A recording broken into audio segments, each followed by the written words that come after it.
Missouri Senator Claire McCaskill and Congressman Todd Akin participated in a televised debate Friday. The Cook Political Report rates this race as likely Democratic. Also participating in the debate, third-party Libertarian candidate Jonathan Dine. This one-hour debate is hosted by the Missouri Press Association.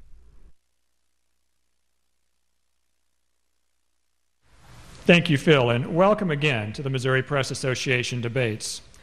Let me introduce to you today our candidates. We have, to my left, Republican Congressman Todd Akin.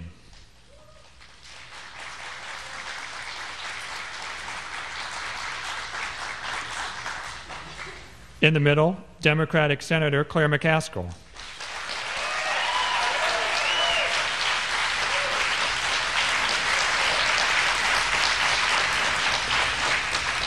And at the end, Libertarian candidate Jonathan Dine.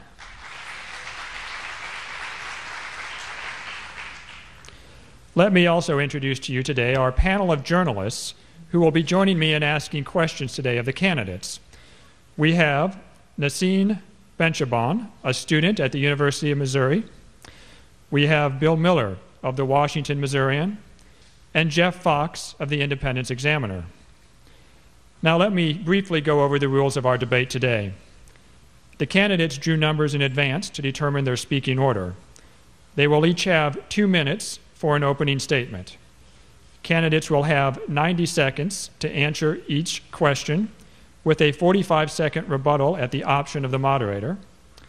I will ask the first question, then our panelists will take turns asking questions.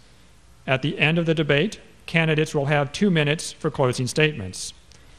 For the members of the audience, we ask that you silence your phones, remain seated during the debate, and hold your applause until the end. Okay? Well, let's get started then. We're ready for our opening statements, and Congressman Akin, you're first. Go ahead. Well, thank you all very much for allowing us to have this chance to talk about things that matter, about our families and about our country. I'm an engineer. I served as an officer in the Army and worked for IBM, where I met my dear wife of 37 years. We have 6 children, 8 grandchildren. 3 of my sons went to the Naval Academy, served in the Marine Corps, and one of them's in the Mediterranean right now. I'm also fortunate to have both of my parents alive. Dad's 91. He served under Patton, World War II, and he's actually joining us right here in this convention. And as you can imagine, I have a great love for our country and for the American dream and the things that made us who we are. But my sense is that things are not all right. If you take a look at gasoline prices, for example, they're double what they were a few years ago. And the food prices and things are up, and to compensate for that, you'd think there'd be jobs. But the fact is, the jobs aren't there, and the numbers are much worse than what the government is saying. We also have the $16 trillion of debt, a trillion-plus deficit every year. And all of these things are like little red lights on the dashboard telling you something is not right. And I believe that we have forgotten the secret of what made America such a special country. And that is something which we see being destroyed right in front of our very eyes. We see a Washington, D.C., which has got more and more red tape and bureaucracy and agencies and executive orders and taxes and everything, and they're basically crushing freedom in America. So your choice in this election is either more freedom, as I have voted, or more Washington, D.C. It's your choice, more freedom or more Washington. Claire McCaskill. Thank you to the Press Association. It is great to be here, and thank you to both Todd and Jonathan for being here today. This election is going to be quite a contrast for the Missourians, but not because we're at opposite ends, Todd and me. I'm in the middle. It's just he's so far on the fringe. That's where the contrast comes in. There have been many comments made in this campaign by Congressman Akin that I find unacceptable, but it's his views that will be painful for Missouri families. I'm proud of my strong moderate record in the United States Senate, where I've worked with many Republicans to do important things like cutting spending, putting a cap on federal spending, like banning earmarks, like cutting taxes over $1 trillion for small businesses and working families, cleaning up war contracting, and protecting and promoting American jobs. Todd has worked closely with Michelle Bachmann, and together, them and a few others have really pushed things that would really harm Missouri families. On March 8th of 2011, Todd Akin said, "I don't like Social Security. I think it's a bad investment." He's gone on in this campaign to delineate what is the triple whammy to Social Security. Not only does he not like it, he would privatize it, put it on the roller coaster of Wall Street. He would raise the retirement age, and he would lower the benefit. On August 18th of 2011, he said Medicare was unconstitutional. And since that time, he has, in fact, voted several times to voucherize Medicare, to turn seniors over to private insurance companies, to arm wrestle with them for coverage and whether their claims will be paid, and make them go in their pocket for more than $6,000 a year. I believe we can lower the deficit and debt, but we will not do it. We should not do it. We cannot do it at the expense of these important programs for seniors.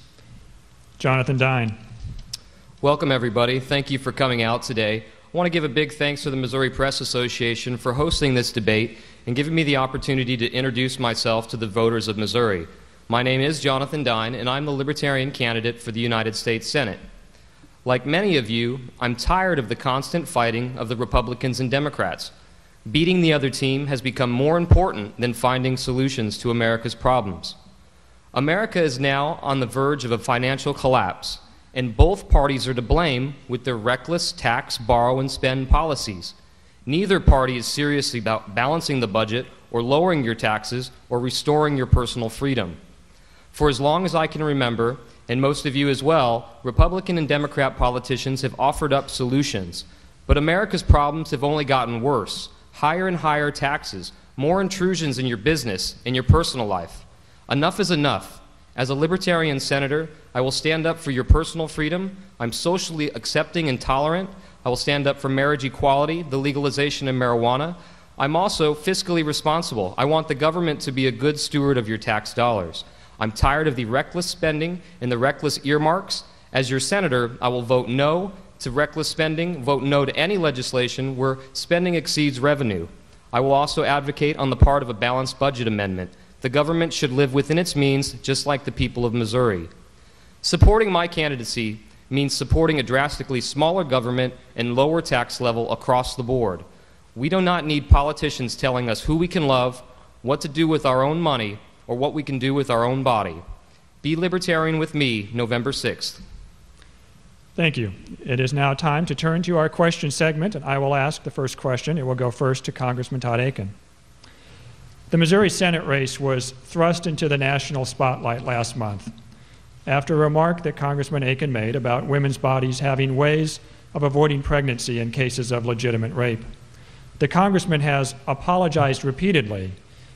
So to what extent should this comment still matter? And in what context do you think voters should consider it on Election Day? Well, I've answered this question repeatedly, and I don't believe that this election overall is about talk, but it's really about two visions of what America is.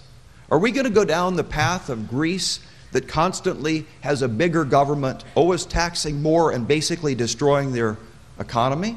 Or are we going to go the path that America has always been on? A path where we allow freedom, where we allow the American dream to flourish, where we don't crush it under the burden of Washington, D.C. And that's the choice of two different Americas. Now, it seems to me that what a senator should be doing is taking the common sense that you and I know that's here in Missouri and taking that to Washington, D.C. instead of dragging all of this stuff from Washington, D.C. and dumping it onto the state of Missouri and killing jobs, destroying our economy, and crushing the American dream. That's what this election is really about. It's not about words. It's about two different voting records that are the exact opposite. Claire can say that she's a 50%er, but when you vote with 98% of the time with Obama and then tell us that you're a regular middle-of-the-roader, that takes a lot of guts. I got to give her credit for that.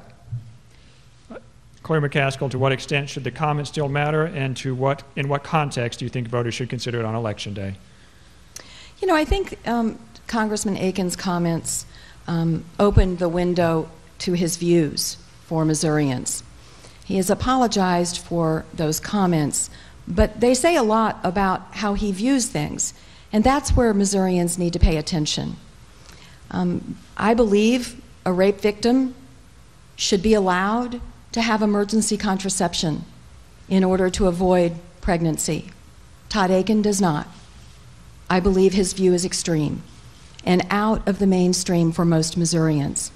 But there's other extreme views. He wants to abolish the minimum wage, the floor for the middle class in this great country. He wants to do away with student loans. Think what would happen to Columbia, Missouri, if the only kids who could get college loans were the rich kids, the only kids who could go to college were the rich kids, or the talented athletes, or the superstar academics. He wants to privatize Medicare, privatize Social Security. He wants to do away with the student lunch program. He is one of a handful. I think there were 4 or 5 members of the United States Congress that voted to eliminate the child nutrition program. I think the vote was something like 416 to 5. I don't think that's the mainstream, compromise, willing to fix problems attitude that we need to send to Washington. All that's going to do is contribute to more gridlock. So it's not what he said that is the problem. It's what he believes that's the problem. Jonathan Dine.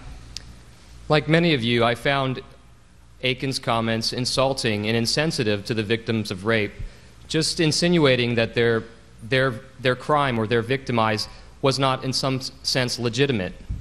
I believe it shows that career politicians have grown too secluded in Washington and have forgotten what life is like outside of politics. I was astonished to find that Akin sits on the science committee, yet he fails to understand basic 8th grade biology. What I think it does is really illustrates the point that we have 535 people who are to regulate everything but produce nothing. We really need to step back and understand that his views and the views of an individual shouldn't be regulated by the government. He speaks for smaller government, yet he wants to push government morality on other individuals because they choose a different way of life. As your senator, I think the issues of abortion are usually a wedge issue to take away and distract from the important issues like balancing the budget, reining in the spending, ending the wars, and restoring your personal freedom. So step back and take a look at the important issues. Congressman Akin, there were several characterizations of your positions there. Would you like to offer a chance to rebuttal that? Yes, I would, please. Yeah, there were a few, weren't there? Let's start with a couple of really basic things. If you don't believe the federal government should do everything, it doesn't mean that you don't believe in it. You know, the question is, do you want the federal government to take over everything that's important? I don't think so. My comments about student loans were, why don't we leave it the way it was a couple of years ago, where private lenders could be involved in student loans? Just because you believe in private lenders doesn't mean you don't believe in student loans. Or school lunches. Is it okay to say maybe that should be done by the state of Missouri? Does it mean you're against school lunches if you don't want the federal government to do it? The mindset here is the federal government has to do everything for us all the time. You want to talk about Medicare? Let's talk about votes. Let's talk about somebody who voted to take $700 billion out of Medicare and then wants to crusade as the big hero of Medicare. I don't understand that. Claire McCaskill, he's raised the issue of you wanting to take $700 billion out of Medicare. Your chance on rebuttal there. Well, 2 things on rebuttal. First, no one's saying private lenders can't lend to students. They can do that right now. They just didn't want to do it unless the federal government was backing them up and they were making a cut off of it. So all we did say was take out the middleman who's taking a cut with no risk. I would think Congressman Akin would appreciate that. And put that money towards helping more students. No one's keeping banks from loaning to students now. Secondly, on the Medicare cuts, this is the biggest whopper of this campaign season. It is unbelievable to me that Congressman Akin would vote time and time again for those same $700 billion in Medicare savings. As President Clinton says, it takes a lot of brass to be against something that you're for. He knows that the Ryan budget took that same savings, but you know what they did with the savings? They gave another tax cut to Kim Kardashian. They gave another tax cut to LeBron James. They gave another tax cut to Donald Trump, instead of doing what we need to do with that money, and that is strengthening the Medicare program. Jonathan Dine, would you like your 45 seconds here?